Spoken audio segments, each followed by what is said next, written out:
प्राचीन भारत उन अविश्वसनीय स्थानों के बारे में कहानियों से भरा है जो मौजूद हैं और देश का हिस्सा हैं। ओडिशा का कोणार्क सूर्य मंदिर ऐसा ही एक गंतव्य है।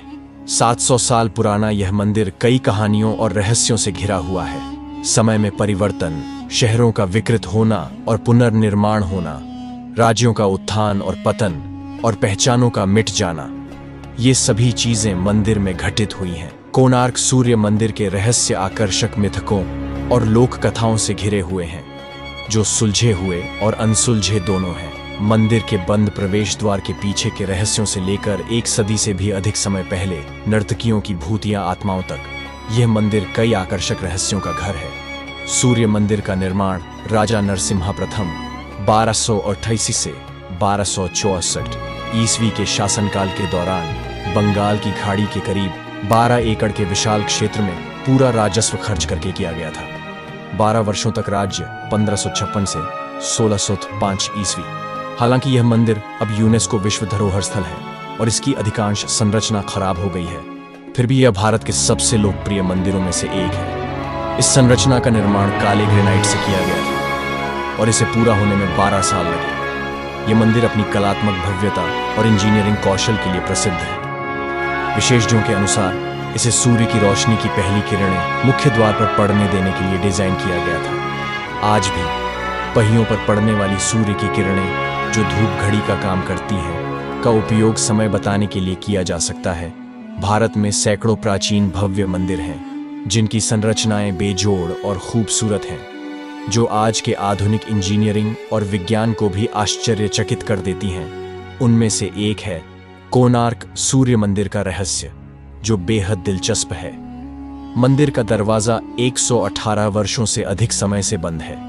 यहाँ कुछ दृष्टिकोण दिए गए हैं। कोणार्क सूर्य मंदिर की पूजा नहीं की जाती क्योंकि राजा नरसिम्हादेव ने मंदिर के निर्माण के लिए एक समय सीमा निर्धारित की थी, जिसे दधी नौठी ने छूक दिया, जिससे 1200 श्रमिकों और मुख्य वास्तुकार बिशु महाराणा का जीवन खतरे में पड़ गया। तो अचानक धर्मपद नाम का एक छोटा लड़का प्रकट होता है, जो बिशु महाराणा का पुत्र होने का दावा करता है और 1200 श्रमिकों की जान बचाने की जिम्मेदारी लेता है। राजा का अहंकार बदलने के लिए उन्होंने 1200 कर्मचारियों की जान बचाने के लिए मंदिर के ऊपर से चंद्रभागा नदी में छलांग लगा दी। लोगों का मानना है कि 12 साल का बच्चा स्वयं सूर्य देवता था और उसके बाद से कोणार्क मंदिर में पूजा अनुष्ठान नहीं किए गए हैं। इस मंदिर का सबसे आकर्षक पहलू यह था कि इसके निर्माण में चुंबकों के उपयोग के कारण सूर्य की मूर्ति हवा में लटकी हुई थी। जैसे ही आप मुख्य मंदिर में प्रवेश करते हैं, आपको मध्य हवा में लटकी हुई एक ऊंची मूर्ति दिखाई देगी। यह वर्षों तक रहस्य बना रहा कि ऐसा कैसे हुआ।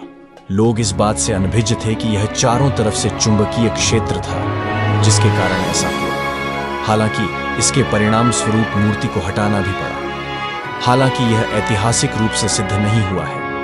कई विशेषज्ञों का मानना है कि 52 टन वजन का एक पत्थर, जिसे लॉर्डस्टोन के नाम से जाना जाता है, इस मंदिर के अंदर स्थापित किया गया था और एक प्राकृतिक चुंबक के रूप में काम करता था। इस लॉर्डस्टोन विशाल चुंबक के कारण कोणार्क सूर्य मंदिर के अंदर स्थापित भगवान सूर्य की मूर्ति हमेशा हवा में लटकी रहती थी, जो अपने आप में किसी चमत्कार से कम नहीं था।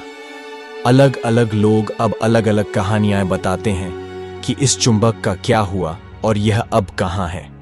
सबसे लोकप्रिय सिद्धांत यह है कि यह मंदिर मूल रूप से समुद्र तट पर स्थित था, लेकिन जैसे जैसे समय बीतता गया, समुद्र का जल स्तर कम होता गया और इस मंदिर को तट से कई किलोमीटर दूर स्थानांतरित कर दिया गया।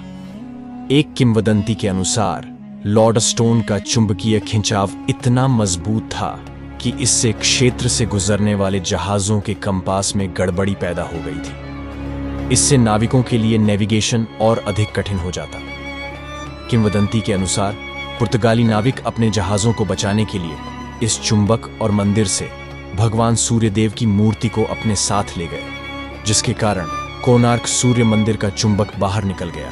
यह भी कहा जाता है कि बंगाल के एक अफगान मुस्लिम शासक सुलेमान खान कर्रानी ने उड़ीसा को जीतने का प्रयास किया था, लेकिन त्रिबेनी की लड़ाई के बाद उसे युद्ध विराम पर सहमत होने के लिए मजबूर होना पड़ा। उन्होंने महसूस किया कि जब तक वह राजीव लोचन रे या कलाचंद रॉय भादुड़ी को नहीं हरा सकते, उड़ीसा को जीतने की उनकी महत्वाकांक्षा कभी पूरी नहीं होगी। राजीव जिन्हें कालाचंद के नाम से भी जाना जाता है। कलिंग उत्कल साम्राज्य के अंतिम सम्राट गजपति मुकुंद देव के बंगाली हिंदू जनरल थे। त्रिवेणी की लड़ाई के बाद सुलेमान ने एक रणनीति तैयार की और शांति संधि पर बातचीत करने के लिए राजीव लोचन को अपने महल में आमंत्रित किया। राजीव लोचन महल में सुलेमान की खूबसूरत बेटी से मिले और उनसे प्यार करने लगे। वास्तव में सुलेमान ने बहादुर आदमी को पकड़ने की अपनी योजना के तहत बैठक आयोजित की।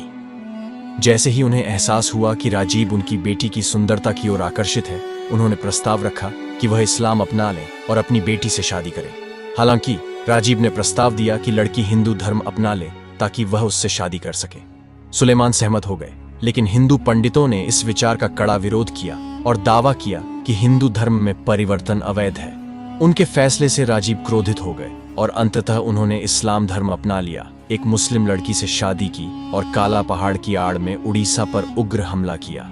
उड़ीसा के इतिहास के अनुसार उसने 1568 में उड़ीसा पर आक्रमण किया, हजारों हिंदुओं को जबरन मुसलमान बनाया और कोणार्क के भव्य मंदिर सहित कई हिंदू मंदिरों को नष्ट कर दिया। कुछ विशेषज्ञों के अनुसार मंदिर को तेज भूकंप, गड़गड़ाहट या बिजली गिरने से नुकसान हो सकता था। हालांकि इस क्षेत्र में इतना बड़ा भूकंप आने का कोई सबूत नहीं है। इसके अलावा कोई गड़गड़ाहट या बिजली मंदिर की दीवारों में प्रवेश नहीं कर सकती थी, जो 20-25 फीट मोटी है। उपरोक्त किसी भी परिकल्पना का समर्थन करने के लिए कोई वास्तविक ऐतिहासिक रिकॉर्ड नहीं है और मंदिर की मुख्य संरचना के विनाश का असली कारण अज्ञात है। इसे कभी भी अपनी मूल स्थिति में बहाल नहीं किया जा सकता, भले ही इसका कारण कोई भी हो। किंवदंती या रहस्यमय कहानी यह है कि कई देवदासियां अपने प्रदर्शन से पहले या बाद में मंदिर हॉल के अंदर रात बिताती थीं। परिणाम स्वरूप जब पुर्तगाली नाविकों ने चुंबक को हटाने के प्रयास में मंदिर पर हमला किया तो उन्होंने संरचना का अधिकांश हिस्सा ढा दिया। विनाश के दौरान कई देवदासियां या नर्तक लड़कियां मारी गईं। शहर या आसपास के इलाकों के स्थानीय लोग आपको बताएंगे कि जब सूर्य देव शयन करते हैं या कोणार्क में सूर्यास्त होता है तो मंदिर के आसपास या क्षेत्र के अंदर के लोग कुछ लड़कियों की बात करने की आवाजें सुन सकते हैं। उनके घुंघरू की आवाज सुन सकते हैं जैसे वे दौड़ती हुई आ रही हों। तुम या कहीं खंडहर में देर रात परिसर में मौजूद कुछ आगंतुकों का दावा है कि उन्होंने तैरती हुई लड़कियों को डरावनी फुसफुसाती आवाज में हंसते हुए भागते देखा है। कई विस्तृत अध्ययन और शोध के बाद भी कोणार्क सूर्य मंदिर का रहस्य अनसुलझा और उलझा हुआ है।